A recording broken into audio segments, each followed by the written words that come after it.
आपण करणार आहोत गाजरचा हलवा। चला तर आपण गाजरचा हलवा सुरू करू। उभ्या तेल टाकणार आहे आपण।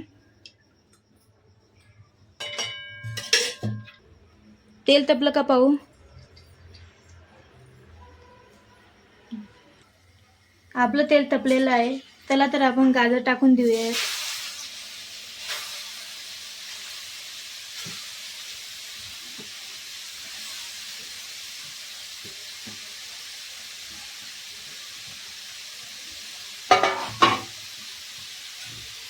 गाजर चांगला हलवून घ्यायचा।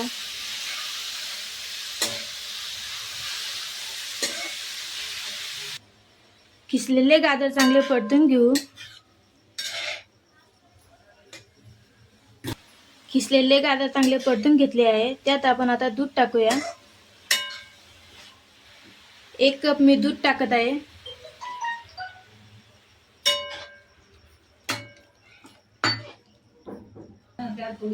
त्यात थोडे बदाम टाकून देऊ।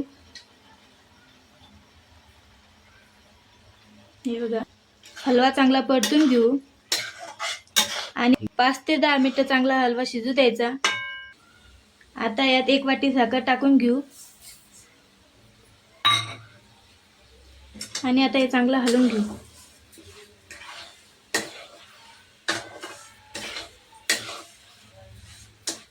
येण्यासाठी त्यात आपण 3 विलायची टाकून घेऊ।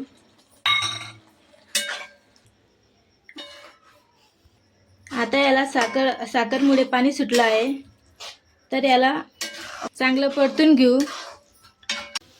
तर हे बघा, आपला हलवा तयार झालेला आहे। चला तर आपण तो प्लेटमध्ये घेऊया।